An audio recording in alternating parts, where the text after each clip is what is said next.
كرتون ديال توم وجيري. ما يمكنش تكون ما عمرك تفرجتي في هذا الكرتون هذا، واللي القصه ديالو كتدور على قط سميتو توم وفار سميتو جيري. والفكره ان توم كيبقى ديما ترس على جيري، ولكن جيري ديما كيهرب منه. ولكن في هذا الفيديو غندوي لكم على الجانب المظلم ديال هذا الكرتون هذا، حيت هذا الكرتون ديال توم وجيري كيحمل لنا مجموعه من الاسرار المرعبه والرسائل اللي غامضه، بحال ان الفكره ديال الكرتون مستوحيه من احداث ديال الحرب العالميه الثانيه والجنود اللي مشاركين فيها. فهاد الشيء كامل غنعرفوه في هذا الفيديو، وغندوي لكم على شي حوايج ما غاديش تكونوا عارفينها على هذا الكرتون هذا، اللي ماشي كرتون كوميدي كما كيبان لينا، ولكن كيخفي لنا مجموعه من الاسرار المرعبه والخطيره. غير هو قبل ما نبداو، الا كان كيعجبك هذا النوع من المحتوى خلي معاك ديك اللايك باش نبقى نحط لكم فيديوهات بحال هادو. والا وصلتوا هذا الفيديو ل 100 لايك غندير لكم فيديو خاص كندوي فيه على الحلقات المرعبه اللي كاينين في الكرتون ديال توم وجيري. صافي دير معاك ديك اللايك واشترك في القناه باش وقت ما لحت شي فيديو جديد يوصلك انت الاول. ويلا نبداو. الكرتون ديال توم وجيري هو كرتون كوميدي شهير بالانتاج ديال ويليام هانا وجوزيف باربيرا، واول حلقه لهذا الكرتون كانت في سنه 1940. وفي ديك الساعه فاش خرج ما كانش سميتو توم وجيري، ولكن السميه ديالو كانت جاسبر وجانك. جاسبر هو توم وجانك هو جيري. المهم هاد الاسماء هادو ديال جاسبر وجانك عقلوا عليهم مزيان حيتاش مهمين وغنرجعوا عليهم من بعد. واول حلقه لهذا الكرتون كانت عباره على فيلم قصير تعرض في السينما في سنه 1940، والفيلم كان سميتو بوست جيت دباو. ولكن الفيلم ما غاديش يعجب الناس وما غاديش يحقق شي انجازات اللي كبيره وما فاز بحتى شي جائزه، والناس قالوا انه ما عجبهمش الفيلم والكوميديا اللي فيه. ولكن من بعد غادي يجي هذا المنتج اللي غادي تعجبو الفكره ديال الكرتون وشاف ان القصه الاساسيه زوينه، ولكن خاصها غير شي قصص اللي يكونوا ناضيين وتحسين في الجوده ديال الرسم. وهذا المنتج شرى حقوق الملكيه ديال الكرتون وغير شحال من حاجه فيه، حتى ولا بالاسماء اللي كنعرفوه حنا اليوم بتوم وجيري، ولا هما الشخصيات الرئيسيه، وخرجوا حتى شي شخصيات ثانويه بحال سبايك الكلب والابن ديالو والبطه الصفراء وبوتش داك القط الكحل. وخرجوا من هذا الكرتون مجموعه من الحلقات حتى الاخر حلقه كانت في سنه 2014. وهكا الكرتون حدا بشعبيه اللي كبيره ويحقق مجموعه من الانجازات لدرجه انه فاز ب7 الجوائز ديال الاوسكار. ولكن من بعد كاع هاد الانجازات اللي حقق هذا الكرتون ديال توم وجيري غادي يخرجوا عليه مجموعه ديال النظريات اللي كتقول انه كرتون مظلم وكيخفي مجموعه من الاسرار المرعبه. ففي هذا الفيديو غندوي لكم على اشهر هاد النظريات واكثرهم رواجا. عقلتوا ملي قلت لكم ان الكرتون فاش خرج كانت السميه ديالو جانك وجاسبر، ولكن واش تسالتوا علاش المخرج الجديد بدل هاد الاسماء هادو؟ والاسباب كانت غريبه شويه. كاين اللي كيقول ان هاد الاسماء هادو هما في الحقيقه اسم ديال واحد النوع من الكحول وات ذا فاك الكحول واللي كان عزيز على هذا المخرج هذا الجديد، وهكا اختاروا باش يكون الاسم ديال الكرتون. والسبب الثاني اغرب، اللي كيقول ان هاد الاسماء ديال توم وجيري مستوحين من الاسماء ديال الجنود اللي مشاركين في الحرب العالميه الثانيه، واللي هما الجنود ديال بريطانيا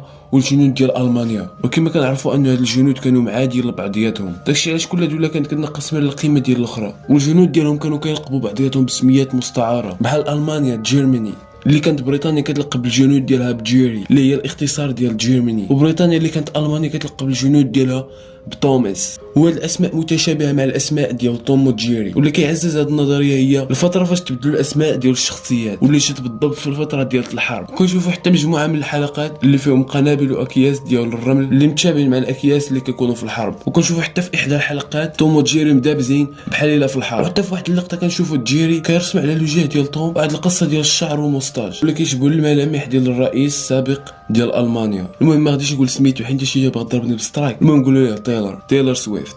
يعني الملامح ديالو كانوا كيشبهوا لتايلر سويفت. فواش في نظرك واش هادشي كامل صدفه؟ ودابا اجيو ندوي على القصه الاصليه ديال هذا الكرتون هذا، واللي كيقولوا انها غير مخصصه للاطفال. وفي راسك ان في القصه الاصليه كانت الشخصيه الشريره هي الفأر جيري وماشي توم. وتوم كانت شاده واحد المنظمه اللي كانت كتشد القطوط والمشاش. القطوط والمشاش وات فاك راه بجوجهم بحال. المهم ديك المنظمه كتخلي دوك المشاش بالجوع والعطش، ومن بعد كيتاجروا بهم باش انهم يشدوا الفيران. مثلا فاش شي واحد كيكون عنده بزاف ديال الفيران في الدار كيخلصوا هاد المنظمه، والمنظمه كتجيب دوك القطوط اللي ميتين بالجوع باش انهم يشدوا دوك الفيران. وهاد المنظمه ما كانتش قانونيه وكانوا كيعذبوا فيها دوك المشاش بزاف وكيحرموهم من الماكله. وطوم غادي يقدر انه يهرب من ديك المنظمه، وبقى الايام كيدور في الزناقي وعاش واحد الجو اللي قاسي وما كيلقى ما ياكل. حتى غادي تشوف واحد العائله اللي مكونه من راجل ومرته وقرروا انهم يتبناوه، حيت جا العائله كانوا عندهم بزاف ديال الفيران، خصوصا واحد الفأر اللي ما خلاو ما داروا معاه واللي هو جيري بطبيعه الحال. وطوم فاش جابوه للدار حاول انه يشد جيري، ولكن كل مره كان كيفشل، والمشكله انه كان مهدد بالطرد من البيت الا ما شدوش. وفي الحقيقه ان طوم كان مش اللي ظريف، وكانت عنده عاطفه تجاه جيري، فواخا كيبان لنا كيدير واحد الجهد اللي كبير باش انه يشد جيري، ولكن في الحقيقه بعض المرات كان كيشدو وكيطلقوا وما كيدير ليه والو، حيتاش كيبقى فيه وبعض المرات كيحاول يلقدو ويحميه. وجيري كان عكس توم اللي كان ما كيحملوش وكان ديما كيحاول يأذيه حيت بالنسبه ليه هو واحد الحاجه اللي زايده في الدار، وديما كيبان بالعاني قدام مالين الدار باش يعرفوا بلي ان مش توم ما قاد على والو وباش يخرجوه من الدار، ولدرجه انه كيطيح عليه اشياء اللي ثقيله واللي تقدر انها تأذيه. ولكن توم بالعكس ما كانش كيفكر انه يأذيه وكان كيجري عليه غير باش يشوفوه مالين الدار كيحاول انه يشد الفار. ومستقبلا توم وجيري غيوليو اصدقاء وغادي يتفقوا ان توم غيبقى تارس على جيري باش توم ما يتمش الطرد ديالو من الدار وما يبدلوش بشي قط اخر واللي غادي تسبب في القتل ديال جيري. وباكا ولاو اصدقاء خفيه على مالين الدار. كاين بزاف ما يتقال على هذا الكرتون هذا. المهم راني لايح فيديو على الحلقه المحذوفه من كرتون ديال توم وجيري، ها هو غيطلع لكم دابا فادخلوا تفرجوا فيه. وهادشي كان في هذا الفيديو وتهلاو.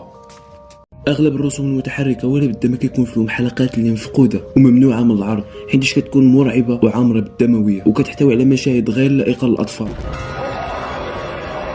الكرتون اللي غندويو عليه اليوم هو الكرتون ديال توم وجيري، واحد من افضل الكرتون اللي تم الانتاج ديالهم من طرف الشركه ديال MGM واللي تعرض اول مره سنه 1940. وكلنا كنعرفوا ان الكرتون ديال توم وجيري فيه واحد النوع من الكوميديا السوداء بحال مثلا فاش كيبغيو يقتلوا راسهم او يرميو على راسهم المتفجرات. هادشي كامل كيتعتبر كوميديا سوداء، ولكن تخيل معايا كاينين شي حلقات اللي مفقوده ولكن بسوداويه ودمويه. واليوم غندوي لكم على واحده من ارعب الحلقات المفقوده من كرتون توم وجيري